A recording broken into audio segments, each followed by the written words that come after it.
नमस्कार, श्री स्वामी समर्थ. आपल्या सगळ्यांचं पुन्हा एकदा स्वागत आहे.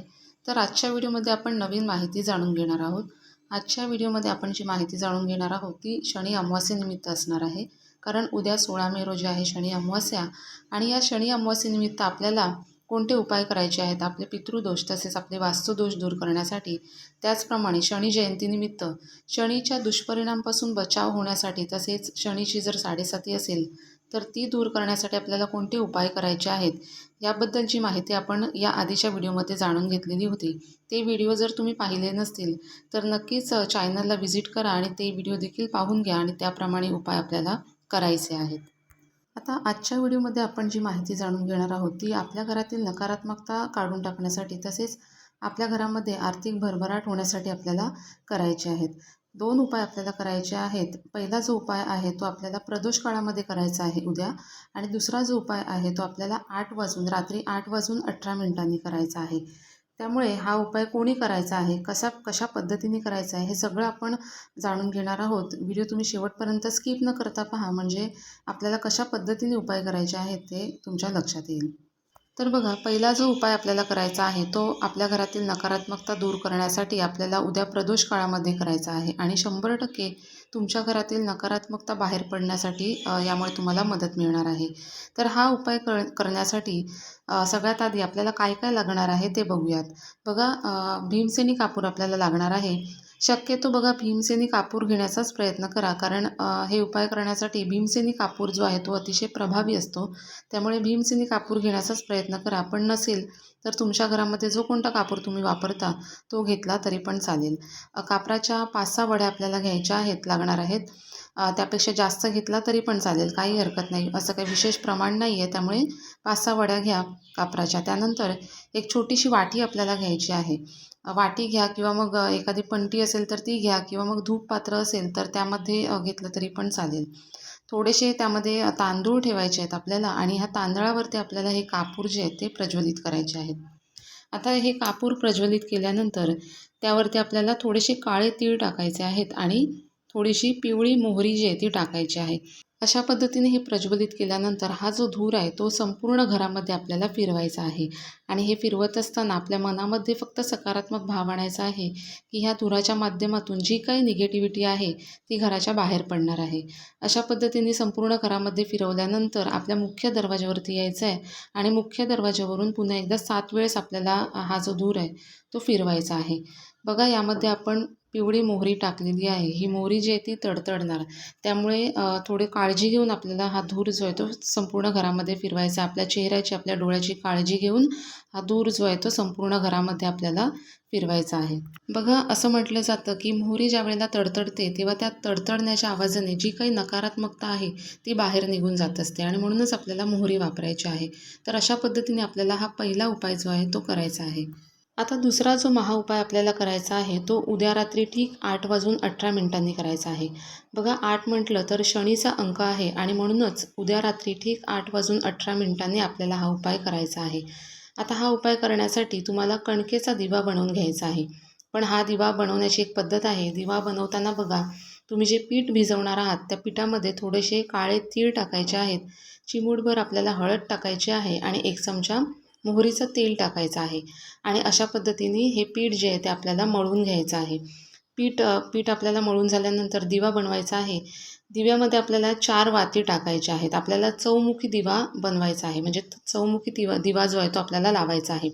या दिव्यामध्ये आपल्याला 4 वाती टाकायच्या आहेत. मोहरीचं तेल आपल्याला टाकायचं आहे दिव्यामध्ये आणि हा दिवा आपल्याला ठीक 8:18 आपल्या मुख्य दरवाजावरती लावायचा आहे. आता दिवा आपल्याला कशा पद्धतीने लावायचा आहे तर बघा, एक प्लेट घ्यायची. त्या प्लेटमध्ये हळदी कुंकवाने स्वस्तिक काढायचं आहे आपल्याला. त्यानंतर या स्वस्तिकावरती हळदी कुंकू अक्षता अर्पण करायचे आणि हा दिवा जो आहे तो ठेवायचा आहे, त्या प्लेटमध्ये आपल्याला ठेवायचा आहे. बघा, ही जी काही तयारी आहे ती आपल्याला 8:18 अगोदर करायची आहे आणि बरोबर 8:18 हा दिवा जो आहे तो प्रज्वलित करायचा आहे. म्हणजे बघा, प्रज्वलित करण्यापूर्वीची जी काही तयारी आहे, दिवा बनवणं म्हणा, तेल त्यामध्ये ओतणं म्हणा, ह्या ज्या काही गोष्टी आहेत त्या तुम्हाला 8:18 अगोदर करून घ्यायच्या आहेत आणि बरोबर 8:18 हा दिवा जो आहे तो आपल्याला प्रज्वलित करायचा आहे. आणि हा दिवा आपल्याला मुख्य दरवाजावरती आपल्याला उजव्या बाजूला ठेवायचा आहे. बघा, आपण जेव्हा घरामध्ये प्रवेश करतो तेव्हा आपली उजवी बाजू म्हणजे आपला जो उजवा हात आहे त्या बाजूला आपल्याला हा दिवा जो आहे तो ठेवायचा आहे. आता तिथे जर जागा नसेल तर जिथे जागा असेल मुख्य दरवाजावरती तिथे ठेवा तुम्ही, काही हरकत नाही. पण जर जागा असेल तर आपल्याला उजव्या बाजूला म्हणजे मुख्य दरवाजातून आत प्रवेश करताना उजव्या बाजूला हा दिवा आपल्याला ठेवायचा आहे. आता इथपर्यंत तुमच्या लक्षात आलं असेल तर हा दिवा बनवताना आपण कशाचा समावेश केलेला आहे, तर बघा, गव्हाचं पीठ, थोडेसे काळे तीळ टाकलेले आहेत, मोहरीचं तेल आपण टाकलेलं आहे, हळद टाकली आणि आपण हा दिवा म्हणजे हे पीठ मळून घेतलेलं आहे. आणि दिवा बनवून घेतल्यानंतर त्या दिव्यामध्ये देखील आपण मोहरीच्या तेलाचा वापर केलेला आहे. आता हे पुन्हा एकदा का सांगितलं तर बघा, उद्याच्या दिवशी मोहरीचं तेल आणि काळे जे तीळ आहेत त्याला फार जास्त महत्त्व आहे. उद्या बघा शनी अमावास्या आणि त्याबरोबरच शनी जयंती देखील आहे. त्यामुळे मोहरीचं तेल आणि काळ्या तिळाला उद्या सर्वात जास्त महत्त्व आहे. म्हणूनच आपल्याला अशा पद्धतीचा दिवा मुख्य दरवाजावरती लावायचा आहे, हे लक्षात घ्या.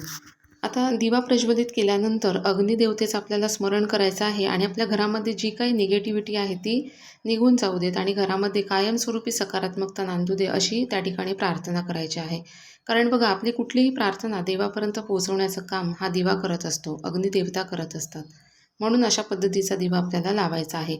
आता हा दिवा प्रज्वलित करून झाल्यानंतर रविस्तुती आणि शनी स्तोत्र जर तुम्हाला त्या ठिकाणी बसून बोलणं शक्य असेल तर म्हणायचं आहे. पण जर फ्लॅट सिस्टम असेल आणि तिथे बसून बोलणं शक्य नसेल तर मग आपल्या देवघराच्या इथेच आपल्याला ही सेवा करायची आहे. बघा, सेवा आपल्याला करायचीच आहे. फक्त दिवा प्रज्वलित केला आणि खूप काही आपल्याला मिळालं असं कधी होत नाही.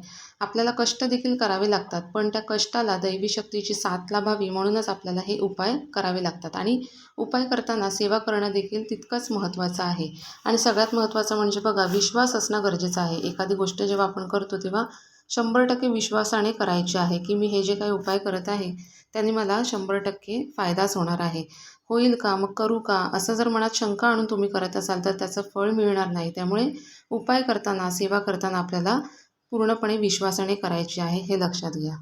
या व्यतिरिक्त बघा, अशाच पद्धतीचा दिवा जो आहे तो तुम्ही पिंपळाच्या झाडाच्या इथे देखील लावू शकता. याने देखील आपल्या पितरांना शांती प्राप्त होत असते. कारण बघा, अमावास्या तिथी म्हटलं तर पितृदोष, वास्तुदोष, जी काही निगेटिव्हिटी आहे ती निघून जाण्यासाठी किंवा ती काढून टाकण्यासाठी खूप महत्त्वाची तिथी मानली जाते. आणि म्हणूनच अमावास्या, त्याचप्रमाणे पौर्णिमेच्या दिवशी हे उपाय तुम्ही करून बघा. आणि त्यामध्ये सातत्य जर ठेवलं आणि काही उपाय आपण दर अमावास्येला केले तर त्याचा सकारात्मक अनुभव आपल्याला निश्चितच मिळतो.